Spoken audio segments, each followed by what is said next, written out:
Shalom, selamat malam Bapak Ibu Saudara-saudari yang dikasihi Tuhan.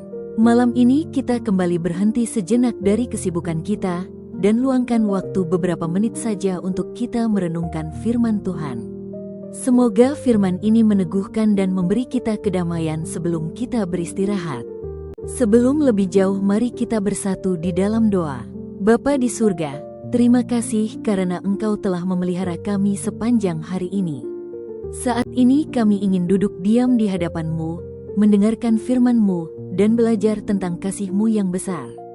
Urapi hati dan pikiran kami, agar firman ini menguatkan iman kami. Dalam nama Tuhan Yesus Kristus kami berdoa. Haleluya, amin. Pembacaan firman Tuhan untuk kita malam hari ini terambil dari kitab Injil Lukas pasal 15 ayat 20. Yang berbunyi demikian. Maka bangkitlah ia dan pergi kepada bapaknya. Ketika ia masih jauh, ayahnya telah melihat dia, lalu tergeraklah hatinya oleh belas kasihan. Ayah itu berlari mendapatkan dia, lalu merangkul dan mencium dia. Tema renungan kita malam hari ini adalah kasih Tuhan yang mengampuni. Perumpamaan ini sering kita dengar, namun setiap kali kita merenungkannya, kasih Tuhan kembali nyata. Kita yang sering jatuh, sering menjauh, namun kasih Bapa selalu menanti dan memulihkan. Mari kita lihat 3 hal penting dari firman ini. Pertama, kasih Bapa tidak pernah luntur.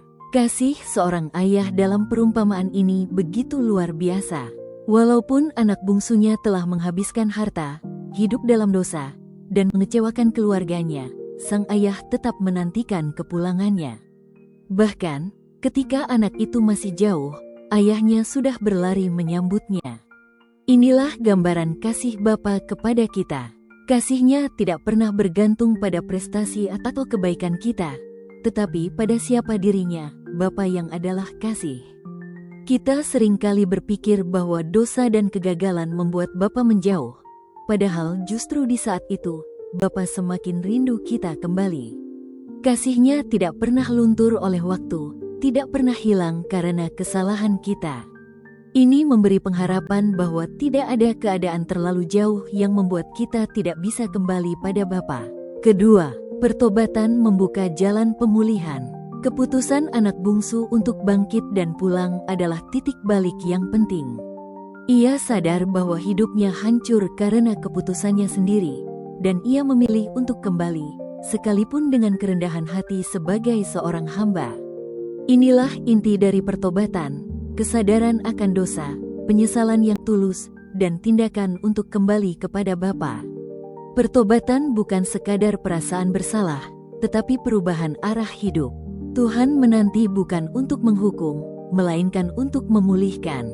Ketika kita datang dengan hati yang remuk dan rendah, Ia menyambut kita dengan tangan terbuka, menghapus masa lalu, dan memberikan hidup yang baru.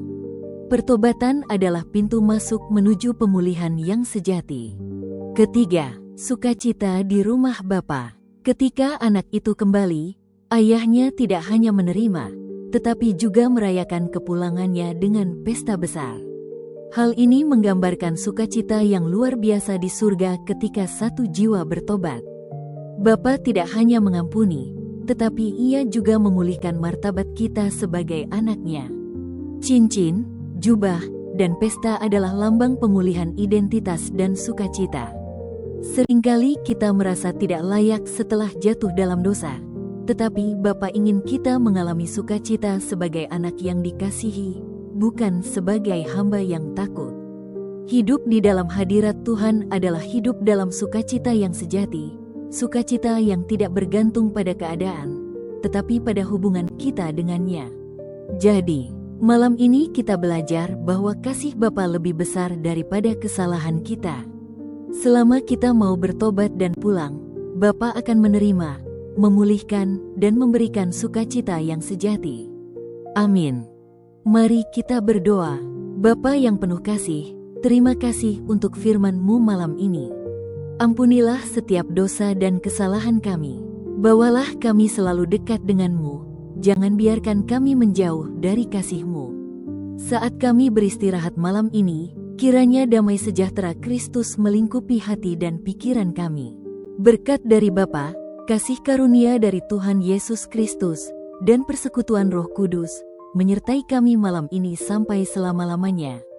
Haleluya. Amin. Demikian renungan untuk kita malam hari ini.